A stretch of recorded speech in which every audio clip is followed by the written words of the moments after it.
Assalamualaikum warahmatullahi wabarakatuh. Saya Nabil Qois Bani Listiono dengan NIM 04040124113 kelas KPI A4 Fakultas Dakwah dan Komunikasi. Pada kesempatan kali ini saya akan menjelaskan bagaimana cara menghitung data statistik melalui software SPSS di laptop. Sebelum itu kita masuk ke Excel dulu.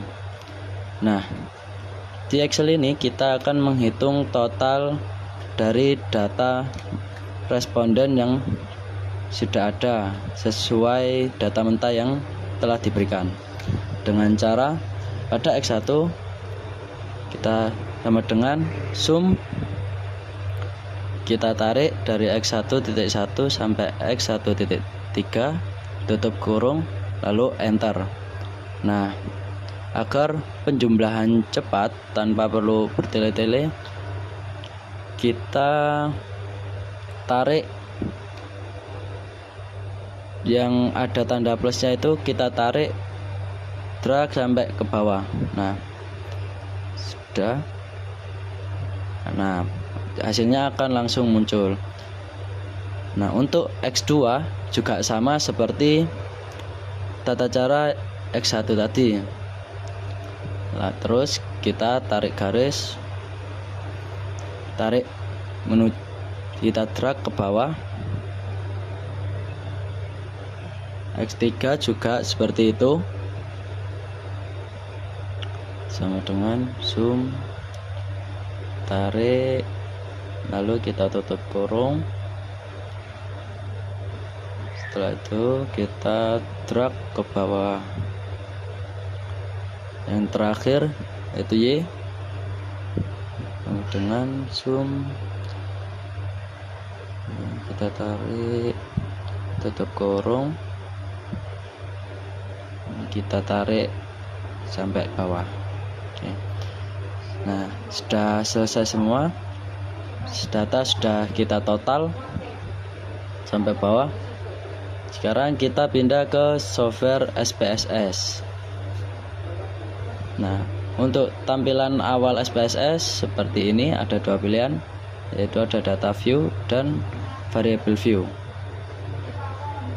Sebelum kita masukkan data yang sudah ada di Excel, kita ke variable view dulu. Untuk kita tulis X1.1, X1.2, X1.3, X1, lalu X2.1, X2.2, X2.3, X2, lalu X3.1, X3.2, X3.3, dan X3.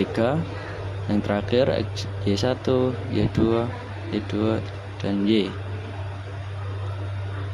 Nah, sudah lengkap. Nah, di tipe kita pastikan untuk semuanya harus numerik karena data kita menggunakan angka. Lalu di values kita tulis 1, labelnya sangat tidak setuju.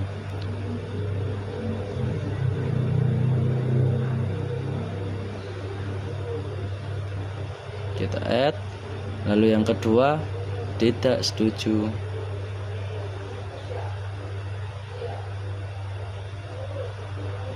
Ketiga ragu-ragu. Lalu yang keempat setuju. Lalu yang terakhir 5 sangat setuju.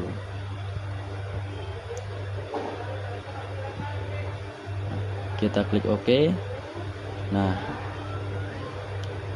data yang sudah kita lakukan tadi kita copy, lalu kita paste ke X1.2 dan X1.3. Nah, untuk X1, X2, dan Y itu tidak usah karena penjumlahan total dari seluruh responden. Kita kopas.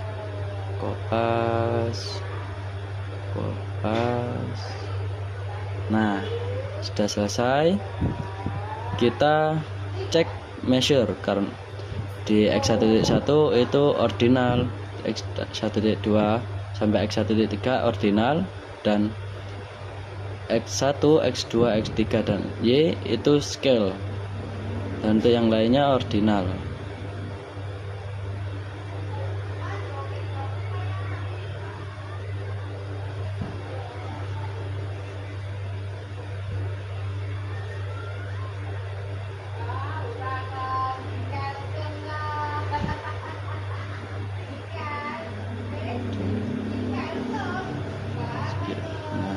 Sudah selesai semua. Nah, kita kembali ke data view. Nah, di data view itu akan muncul X1.1, X1.2, X1.3 dan seterusnya.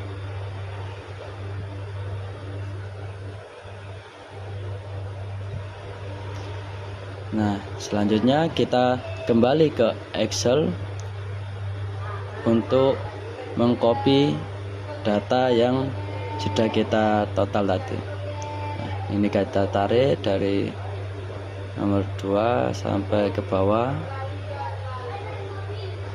Oke, kita copy, lalu kembali ke SPSS dan kita paste.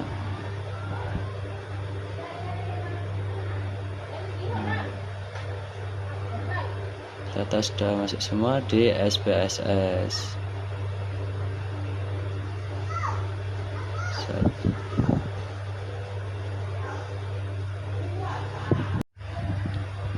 Ya, kita masuk ke tahapan pertama dalam analisis deskriptif, yaitu kita buka SPSS di laptop. Nah, kita buka analis, lalu kita ke deskriptif statistik, lalu kita pilih frequency. Nah, di sini data yang kita maksudkan X1.1 sampai X1.3, dan jangan sampai X1 kita masukkan juga, karena X1 adalah jumlah total. Nah, X2.1 sampai X2.3 kita masukkan juga, X3.1 sampai X3.3 kita masukkan juga, yang terakhir Y1 sampai Y3 kita masukkan juga ke tabel variabel. Nah, kita pencet OK, lalu akan muncul di output. Nah, pada tampilan ini outputnya akan terlihat hasil dari frekuensi analisis deskriptif dari statistik. Jadi di sini akan dijabarkan semua, ada berapa banyak yang menggunakan yang antara setuju dan tidak setuju dengan responden tersebut. Nah, untuk persenannya kita bisa lihat sesuai dengan apa yang muncul di frekuensinya. Nah, nantinya ini kita akan buat laporan hasil penelitian analisis deskriptif. Kita masuk ke pembahasan kedua, yaitu uji validitas menggunakan korelasi person product moment. Nah, seperti biasa kita buka SPSS. Di sini kita pilih analyze, kita cari correlate dan kita pilih bivariate. Nah, di sini kita masukkan X1.1 sampai X1, karena di sini akan kita keluar semua dari jumlah responden sampai jumlah total. Nah, kita pindah ke tabel variabel.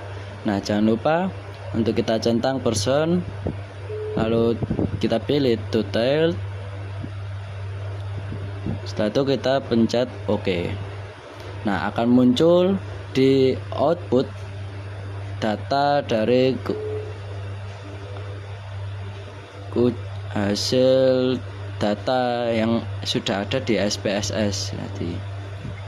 Nah, kita bisa lihat X1.1 itu yang dihitung adalah yang paling kanan. Nah, untuk signifikannya adalah 000 atau sekian-sekian. Untuk X3 nya, nah kita cari lagi untuk yang X2, kita buka analyze, correlate, variate. Nah, yang sudah ada yang di kanan kita pindahkan ke sebelah kiri, kita masukkan data yang X2.1 sampai total X2, kita pencet OK. Nah, akan muncul data dari X2. Nah, sini akan muncul dari percent correlation-nya dari masing-masing X21 sampai X2. Kita cari lagi yang X3 sekarang.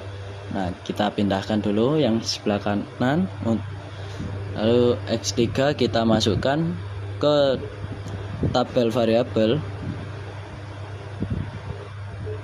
Setelah itu klik OK. Nah, akan muncul lagi X3.1, X3.2, X3.3, X3.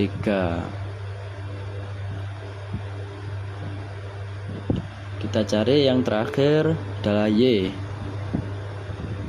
Kita pindahkan lagi, lalu kita masukkan item yang Y sampai Y. Nah, yang sebelah kanan itu adalah R hitung. Nah, untuk hasilnya kita bisa masukkan di Word untuk sebagai hasil laporan di tabel uji validitas menggunakan person product moment. Oke, lanjut ke pembahasan ketiga, yaitu cara menghitung uji reliabilitas menggunakan software SPSS. Kita pencet analisis. Nah, analyze, kita pilih scale, kalau kita pilih reliability analysis. Nah, yang di sini data yang kita ambil dari X1.1 sampai X1.3. Nah, untuk X1 tidak perlu kita masukkan karena itu total. Modelnya kita pilih alpha, lalu kita klik OK. Nah, di output akan keluar dari hasil reliability statistik. Hasil dari nilai X1 yaitu reliability ground batch alphanya yaitu 732. Lalu kita hitung lagi untuk yang X2, kita ke scale reliability. Nah, ini kita pindahkan yang ada di tabel item, kita pindahkan lagi yang X2.1 ke sebelah kanan, jangan lupa alpha, dan pencet OK. Nah, akan muncul data dari X2 yaitu 0.662. Kita hitung lagi yang X3, verifikasi, kita pindahkan ke kiri, X3.1 sampai X3.3 kita pindahkan ke kanan, OK. Nah, muncul hasilnya dari reliability groundback alphanya yaitu 0,729. Yang terakhir kita hitung yang Y. Nah, kita pindahkan dulu, lalu Y1, Y2, Y3 sudah kita pindahkan ke sebelah kanan. Nah, dan ini Y nilai dari reliability groundback alphanya yaitu 0,855. Nah, sudah lengkap semua dari X1 sampai Y, sudah lengkap semua, yang nantinya akan bisa dianalisis hasil laporannya. Nah, sekarang kita masuk ke pembahasan keempat, yaitu kita akan menghitung nilai dari uji asumsi klasik, uji normalitas probability plot, dan uji normalitas Kolmogorov-Smirnov. Nah, di sini kita akan menghitung terlebih dahulu yaitu normalitas probability plot. Oke, kita masuk ke software SPS nya, kita klik analyze, kita pilih regression, linear. Nah, di sini kita masukkan total Y ke dependent dan X1 di independent, X2 dan X3 itu kita masukkan ke independent. Nah, kita klik plot. Nah, ini tetap dependent, kita centang untuk normal probability plot. Setelah sudah, kita klik continue, klik OK. Nah, pada outputnya akan muncul sebuah regression. Nah, itu sudah ada semua dan ada chartnya juga. Jadi titik-titik semakin dekat mengikuti garis tersebut, maka itu normal.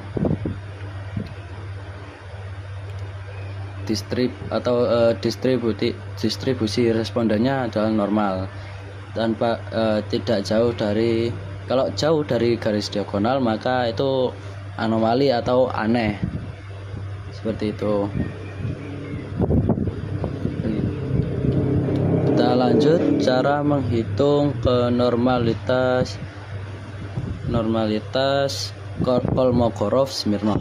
Itu kita klik analyze, regression, linear. Nah, pilih kita save dulu. Nah, kita centang di residual unstandardized. Kalau sudah, kita klik continue, lalu OK. Nah, kita klik lagi analyze non parametric test, yang kita pilih one sample. Yang analyze non parametric test, yang legacy dialogues dan one sample GS. Nah, di sini kita masukkan hasil yang tadi unstandardized ke sebelah kanan. Oke, kita klik OK.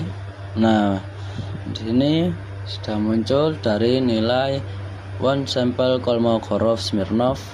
Itu di sini tes statistiknya dan asim signet detailnya 0,83. Jadi hasil dari tabel ini dan nilai dari one sample Kolmogorov-Smirnov adalah 0,83. Gitu cara menghitung normalitas plot dan normalitas Kolmogorov-Smirnov di software SPSS. Nah, sekarang kita masuk ke pembahasan terakhir, yaitu uji hipotesis analisis regresi linear berganda, uji F, uji R square, dan uji T. Oke, kita akan menghitung terlebih dahulu data dan mencari tentang analisis regresi linear berganda. Nah, kita kembali ke SPSS, kita pencet analyze, kita di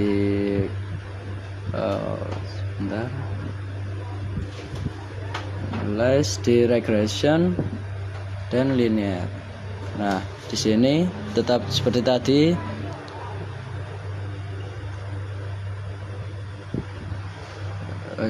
Sudah, kita langsung klik OK. Nah, sini kan sudah muncul data dari output tadi. Nah, untuk menghitung hasil dari regresi linear berganda itu kita bisa pakai tabel koefisien. Nah, ada unstandardized B, yaitu dengan nilai konstan 3,238 dan X1 0,11, X2 0,692 dan X3 0,104. Oke, di regresi linear berganda itu bisa kita jumlah Y sebagaimana nilai konstannya itu 3,238 ditambah B1 yaitu 0,011 X1 ditambah 0,692 X2 ditambah 0,104 X3. Nanti sebagai analisis regresi linear berganda nantinya. Nah, untuk menganalisis uji simultan F, kita bisa mencari ANOVA. Nah, berdasarkan tabel perhitungan tersebut, pada kolom F itu diperoleh nilai sebesar 22,566 dan bernilai positif. Sedangkan pada F tabel diperoleh nilai DF 1 min jumlah variabel atau 4 dikurangi 1 sama dengan 3. Dan DF2 sama dengan N min jumlah variabel atau 90 dikurangi 4 sama dengan 86, yang menghasilkan nilai F tabel sebesar 27,15. Dan menjelaskan bahwa F tabel lebih besar dari F itu lebih besar dari F tabel, yang berarti daya komunikasi dan kesesuaian isi memiliki pengaruh positif yang signifikan pada program penyiaran dakwah Islam. Nah, sekarang kita akan menganalisis koefisien determinasi atau R-square yang pada tabel model summary B yang di sini sudah diterangkan pada output tersebut sebenarnya adalah R-square sebesar 0,440 dan R 0,664,6%. Nah, hal ini menunjukkan bahwa persentase kejelasan pesan, daya komunikasi, kesesuaian isi dari independen terhadap efektivitas dakwah penyiaran Islam independen sebesar 44%, atau variabel independen yang digunakan mampu menjelaskan sebesar 44% terhadap variabel dependennya. Sedangkan 56% dipengaruhi atau dijelaskan oleh variabel lainnya yang tidak terdapat dalam penelitian ini. Yang terakhir ada uji T. Nah, sebelum menyimpulkan hipotesis yang diterima, terlebih dahulu kita menentukan T tabel dengan antara signifikan 6% atau 0,005 si dua sisi, dan derajat kebebasan yaitu DF sama dengan N min K atau 90 kurangi 4 sama dengan 86. Dengan pengujian data sisi tersebut, hasil yang diperoleh untuk T tabel sebesar 1,9881. Jadi apabila T hitung, rumus di T tabel sama dengan H1 diterima. Nah, dapat disimpulkan hipotesis H1, hasil pengujian kasus kejelasan pesan menunjukkan nilai lebih dari 0,9881 dan taraf signifikan lebih dari 0,005 dalam kurung 0,925 lebih besar dari 665, yang berarti bahwa hipotesis dalam penelitian ini menerima H0 dan menolak H1. Dengan demikian dapat dikatakan bahwa kejelasan pesan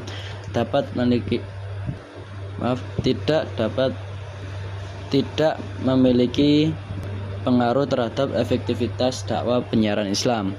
Yang kedua ada uji hipotesis X2, yaitu hasil pengujian hipotesis dalam komunikasi penyiaran menunjukkan bahwa taraf signifikan 0,00, maka T hitung lebih besar dari T tabel, yaitu 5,316 lebih besar dari 1,9881, dan taraf signifikansi lebih kecil dari 0,05 yaitu 0,00 lebih kecil dari 0,05, yaitu bahwa hipotesis dalam penelitian ini menolak H0 dan menerima H1. Dengan demikian dapat dikatakan bahwa gaya komunikasi penyiaran memiliki pengaruh terhadap efektivitas dakwah penyiaran Islam.